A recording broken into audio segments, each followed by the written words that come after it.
मतगणना से 2 दिन पहले जबरदस्त जो ईवीएम का ड्रामा हुआ समाजवादी पार्टी के कार्यकर्ताओं के द्वारा, ओम प्रकाश राजभर की पार्टी के कार्यकर्ताओं के द्वारा कि ईवीएम चोरी कर ली गई, ईवीएम में धांधली हो रही है, ईवीएम एक जहां से दूसरे जहां ले जाया जा रहा है, सारा ड्रामा ख़त्म हुआ और उसके बावजूद भी भारतीय जनता पार्टी सत्ता में वापसी की, क्योंकि जनता ने उसकी जीत पे मोहर लगा दिया।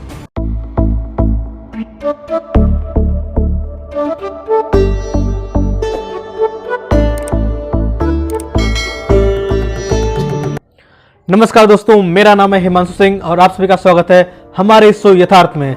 दोस्तों, आज हम चर्चा करेंगे जो 5 राज्यों में विधानसभा के चुनाव हुए हैं, उसमें जो रिजल्ट आया है, जो परिणाम आए हैं, उसके ऊपर विस्तार से पूरा चर्चा करते हैं। तो चलिए शुरू करते हैं। तो दोस्तों, सबसे पहले तो शुरुआत करते हैं सिलसिलेवार ढंग से 5 राज्यों का जो रिजल्ट आया है उसको आपको पहले बता देते हैं। उत्तर प्रदेश में 403 विधानसभा की सीटें हैं, जिनमें से 273 सीटें भारतीय जनता पार्टी और उसके गठबंधन ने दर्ज किया है। इसमें भारतीय जनता पार्टी ने 255 सीटों पर जीत दर्ज की है और उसके सहयोगी अपना दल यस ने 12 सीटों पर और निषाद राज पार्टी ने 6 सीटों पर जीत दर्ज की है। बात करते हैं समाजवादी पार्टी की, जिससे बहुत बड़ा सेटबैक लगा है। उसके समाजवादी पार्टी के गठबंधन ने 125 सीटों पर जीत दर्ज की है, जिसमें 111 सीटें समाजवादी पार्टी ने जीता है और आरएलडी ने 8 सीटें और सबसपा यानी कि ओम प्रकाश राजभर की जो पार्टी थी उसने 6 सीटें जीती हैं। अब बात करें अगर कांग्रेस की, तो कांग्रेस ने महज 2 सीटों पर जीत हासिल की है। बसपा की बात करें तो वो केवल 1 ही सीट पर जीती है और अदर्स जो कि राजा भैया की पार्टी है जनसत्ता दल लोकतांत्रिक, उसने 2 सीट जीती है। अब बात करते हैं उत्तराखंड के चुनाव की, जो उसमें रिजल्ट आया है। उत्तराखंड में भारतीय जनता पार्टी एक बार फिर से सरकार रिपीट कर रही है, पूर्ण बहुमत की सरकार बनी है। भारतीय जनता पार्टी ने 47 सीटों पर जीत हासिल की है। कांग्रेस पार्टी ने महज 19 सीटों पर ही रह गई, वो 19 सीटें ही जीत सकी। बसपा की बात करें तो बसपा 2 सीटों पे जीत दर्ज की है और जो इंडिपेंडेंट हैं उनमें 2 सीट की जीत दर्ज की है। बात करें गोवा की, तो गोवा जो है 40 विधानसभा सीटें हैं गोवा में, जिसमें भारतीय जनता पार्टी सरकार बनाती नजर आ रही है। 20 सीटों पे जीत दर्ज की है और कांग्रेस 11 सीटों पे जीत दर्ज की है। आम आदमी पार्टी 2 सीटों पे जीत दर्ज की है और अन्य जो है वो 7 सीटों पे जीत दर्ज की है। अब बात करते हैं मणिपुर की। मणिपुर में भी एक बार फिर से भारतीय जनता पार्टी सत्ता में वापसी कर रही है। मणिपुर में कुल 60 सीटें हैं, जिसमें से 32 सीटों पे भारतीय जनता पार्टी ने जीत दर्ज किया है। कांग्रेस की बात करें तो कांग्रेस कुल 5 सीटों पर सिमट के रह गई।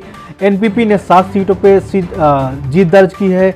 एनपीएफ ने 5 सीटों पे जीत दर्ज की है और जो अन्य हैं उन्होंने 11 सीटों पे विजय प्राप्त की है। अब बात करते हैं पंजाब की। पंजाब में बड़ा उलटफेर हुआ है। आम आदमी पार्टी की पूरी एक लहर दिखाई पड़ी है, जिसने 117 में से 92 सीटों पर जीत दर्ज की गई है। कांग्रेस जो है, कांग्रेस 18 सीटों पे ही जीत पाई। भारतीय जनता पार्टी 2 सीटों पे, अकाली दल 3 सीटों पे जीत दर्ज की, बीएसपी 1 सीटों पे और अन्य 1 सीटों पे दर्ज की। तो ये था 5 राज्यों की जो रिजल्ट आया है उसका पूरा लेखा जोखा, कौन कौन से स्टेट में कौन कौन सी पार्टी ने अपनी सत्ता की वापसी की है, कहाँ पे बड़ा उलटफेर हुआ है। तो अब जो बात करेंगे आज पहले उत्तर प्रदेश की। उत्तर प्रदेश में आखिर कौन कौन से मुद्दे रहे, किन किन मुद्दों की वजह से भारतीय जनता पार्टी दोबारा सत्ता में आई, क्या कारण रहा कि इतनी सारी बातें हो रही थी कि समाजवादी पार्टी और उसका गठबंधन जो है उस जीत दर्ज करेगा। इतने सारे लोग भाजपा से निकले, समाजवादी पार्टी ने भाजपा से स्वामी प्रसाद मौर्य को लेकर आया और उनके साथ थे सुबसपा के ओम प्रकाश राजभर, वो भी भारतीय जनता पार्टी से निकल कर ही आए थे। और भी धर्मपाल सिंह सैनी, ऐसे कई बड़े कद्दावर नेता थे जो कि उत्तर प्रदेश में कहे जाते हैं। उनको समाजवादी पार्टी अपने खेमे में लेकर आई, लेकिन उसके बावजूद भी जीत दर्ज नहीं हुई।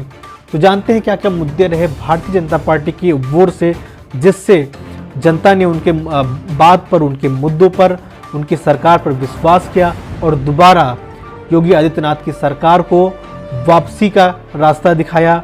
वापसी में उनकी सरकार, दोबारा उनकी सरकार बनाई। तो दोस्तों जो पहला मुद्दा है वो लॉ एंड ऑर्डर का है। लॉ एंड ऑर्डर का जो मुद्दा था वो बहुत ही अच्छे तरीके से भारतीय जनता पार्टी ने इस इलेक्शन में भुनाया। उन्होंने बार बार याद दिलाया, कैराना का याद दिलाया, फिर मुजफ्फरनगर के दंगों का याद दिलाते रहे कि उस समय जब समाजवादी पार्टी की सरकार थी तो क्या हालात रहे थे। हिंदुओं को याद दिलाया कि समाजवादी पार्टी की सरकार में किस तरीके से हिंदुओं के ऊपर अत्याचार किया जा रहा था। तो और महिलाओं की सुरक्षा का भी इसमें बहुत ध्यान दिया गया। महिलाओं का सुरक्षा का जो मुद्दा था, दूसरा जो मुद्दा है, वो बहुत ही बड़ा इशू था। महिलाओं ने जमकर वोटिंग की है भारतीय जनता पार्टी के पक्ष में। अब जो तीसरा मुद्दा है वो है राशन का। कोरोना के काल में जो गरीब तबके के लोग थे उनको जो मुफ्त में डबल राशन सरकार ने दिया। डबल राशन कहने का मतलब कि एक महीने में 2 बार राशन दिया। तो ये जो राशन देने का जो मुद्दा था, जो राशन मिला लोगों को, उसकी वजह से लोगों ने जम के वोटिंग की भारतीय जनता पार्टी के पक्ष में। ये एक बहुत बड़ा प्लस पॉइंट रहा भारतीय जनता पार्टी के लिए। लोग यहाँ तक कहते नजर आए कि नमक खाए हैं, नमक हरामी नहीं करेंगे। इनफैक्ट प्रधानमंत्री नरेंद्र मोदी अपने रैलियों में कई बार इस चीज़ का जिक्र किए। जो चौथा बड़ा मुद्दा रहा वो वैक्सीन, फ्री वैक्सीन का। कितनी तेज़ी से योगी सरकार ने उत्तर प्रदेश जैसे बड़े राज्य में बेहतरीन तरीके से अपनी पूरी जनता को कम से कम 1 डोज तो लगवा ही दिया। लगभग 70% जो जनता उत्तर प्रदेश की थी वो डबल वैक्सीनेटेड भी हो चुकी है। तो जो फ्री वैक्सीन का मुद्दा था वो एक आप मान सकते हैं कि मान सकते ही नहीं है कि माना जाता है कि ये भी एक अहम रोल रहा। अगला जो है कि अकाउंट में जो खाते में सीधे पैसा आ रहा था, गरीबों के अकाउंट में भी पैसा आ रहा था, साथ ही साथ जो महिलाओं के खाते में जो पैसा आ रहा था वो बहुत बड़ा रोल अदा किया है कि भारतीय जनता पार्टी को पूर्ण बहुमत की सरकार बनाने में। अगला जो था कि अभी कुछ इलेक्शन शुरू होने के कुछ महीने पहले ही युवाओं के लगभग 1 करोड़ युवाओं को मोबाइल और लैपटॉप और टैबलेट, ये सारी चीज़ें जो बांटी सरकार ने, ये भी युवाओं को रिझाने में एक बड़ा जो है बड़ा मुद्दा था। एक तरीके से बहुत ही मदद मिली इससे। और एक सबसे जो मुख्य था कि सीएम जो है हमारे योगी आदित्यनाथ का हिंदुत्ववादी चेहरा, एक भगवाधारी व्यक्ति, हिंदुत्व की बात करने वाला एक व्यक्ति, जिससे हिंदुओं को एकजुट होने में बहुत ही कारगर साबित हुआ। बात करें हिजाब का भी मुद्दा, जब कर्नाटक में जब हुआ था पहले दूसरे चरण के चुनाव में बहुत जम के चला था, तो ज़बरदस्त पोलराइजेशन हुआ था। पोलराइजेशन ये हुआ कि जो मुसलमानों का वोट था वो पूरा बल्क में समाजवादी पार्टी को सीधे चला गया। लेकिन उसका जो रिवर्स पोलराइजेशन हुआ, जो रिवर्स इफेक्ट हुआ, वो ये हुआ कि जो पश्चिमी उत्तर प्रदेश में जो किसानों के मुद्दे पे बटे हुए थे, जो जाट इन सब के मुद्दों पे जो बटे हुए लोग थे, वो सभी लोग सारे हिंदू वोट बन गया, कंबाइन हो गया। वो किसान, वो जाटो सब कंबाइन होके हिंदू वोट बन गया और वो एक साथ पड़ता हुआ नजर आया भारतीय जनता पार्टी को। जो गैर यादव वोट थे, गैर यादव यानी ओबीसी में जो आते हैं, पटेल हो गए, कुर्मी हो गए, जो ओबीसी चेहरा है यानी और सैनी हो गए, ये सारे जो जो एक वोट बैंक था वो भारतीय जनता पार्टी को सीधे मिला। दलितों का बहुत बल्क में जो है भारतीय जनता पार्टी को वोट मिला है।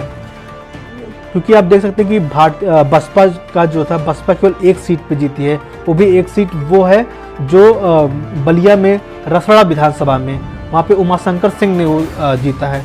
तो वो बसपा की जीत नहीं है, वहाँ पे उमाशंकर सिंह ने इतना काम लोगों के लिए किया है, चाहे वो कोई भी वोट उनको देता हो या ना देता हो, वो शुरू से लेके जब से वो विधायक है तब से अपने क्षेत्र में लोगों के लिए बहुत काम किए हैं। चाहे वो लड़कियों की शादी हो उनमें पैसा देना हो, किसी को घर बनवाना हो उसके लिए पैसा देना हो, किसी के क्या नाम है, किसी की तबीयत खराब हो उसके लिए पैसा देना हो, तो ये हर तरीके से वो अपने समाज से जुड़े रहे। तो वो बसपा की जीत नहीं है, वो उमाशंकर सिंह की जीत है जो बलिया में रसड़ा की सीट जीती है। और एक जो मुख्य आकर्षण का केंद्र बना है कि योगी आदित्यनाथ के काल में ही, इन्हीं के सरकार काल में ही राम मंदिर का निर्माण शुरू हुआ। तो अवध से लेके और भी काफ़ी क्षेत्रों में, पूर्वांचल में भी जो राम मंदिर का मुद्दा था वो ज़बरदस्त काम किया कि योगी आदित्यनाथ के सरकार में ही राम मंदिर बनना शुरू हुआ। ये बड़ा मैसेज गया। साथ ही साथ काशी में काशी विश्वनाथ कॉरिडोर जिसका उद्घाटन किया था प्रधानमंत्री नरेंद्र मोदी ने, इसका भी बहुत बड़ा इम्पैक्ट पड़ा पूर्वांचल के क्षेत्रों में। उधर बनारस, चंदौली और भदोही, फिर आपका ये जौनपुर, आजमगढ़, मऊ, इन सब क्षेत्रों में काशी विश्वनाथ कॉरिडोर का बहुत बड़ा इफेक्ट पड़ा था। साथ में प्रधानमंत्री नरेंद्र मोदी खुद 2 से 3 दिन तक का प्रवास किया था जब काशी विश्वनाथ कॉरिडोर का उद्घाटन होता उस समय। फिर इलेक्शन के 2 दिन पहले, जब बनारस में इलेक्शन था उसके 2 दिन पहले से ही प्रधानमंत्री ने रोड शो किया, जिसमें बहुत बड़ी तादाद में लोग दिखाई पड़े। साथ ही साथ वो रुक गए स्टेशन पे जाना, एक चाय वाले की दुकान पे जाके वहाँ पे कुल्हड़ में चाय पीना, लोगों से बात करना। तो ये सारी चीज़ें एक वो था। विश्वनाथ कॉरिडोर का जब उद्घाटन था उस समय जो सफाई कर्मचारी के व्यक्ति थे, सफाई कर्मचारी वाले लोग थे, दलित लोग थे, उन सभी का पैर धुलना, उनको सम्मान देना। तो ये सारी बहुत सारे मुद्दे थे जो एक तरीके से कंबाइन होके भारतीय जनता पार्टी को इतनी बड़ी जीत दर्ज कराने में जो है सहयोगी बनी। और एक रिकॉर्ड रहा कि 37 साल बाद उत्तर प्रदेश में पहली बार कोई जो है पार्टी अपनी सरकार रहते हुए भी दोबारा रिपीट करके आ रही है। ये एक रिकॉर्ड हुआ। 1985 के बाद से आज तक कभी उत्तर प्रदेश में ऐसा नहीं हुआ था कि कोई पार्टी सत्ता में रहते हुए ही दूसरी बार जो है जीत के आए। तो ये भी एक रिकॉर्ड रहा। तो ये सारे तरीके थे। और कुछ जो समाजवादी पार्टी के जो सहयोगी दल थे, उनके जो नेता लोग थे, उन लोगों ने भी बहुत अहम भूमिका निभाई है भारतीय जनता पार्टी को जीतने में और समाजवादी पार्टी के हारने में। क्या क्या जैसे कि मऊ में जो मुख्तार अंसारी के बेटे जो चुनाव लड़ रहे थे, उनका एक वीडियो आया था कि अखिलेश भैया से बात करके आया हूँ कि सरकार बनने के 6 महीने तक कोई ट्रांसफ़र पोस्टिंग नहीं होगी, है ना। पहले हिसाब किताब 6 महीने होगा, उसके बाद ही कोई ट्रांसफ़र पोस्टिंग होगी, ठीक है। उसके बाद जो ओम प्रकाश राजभर की जिनका जो बड़बोलापन था वो हो गया। फिर स्वामी प्रसाद मौर्य का हो गया।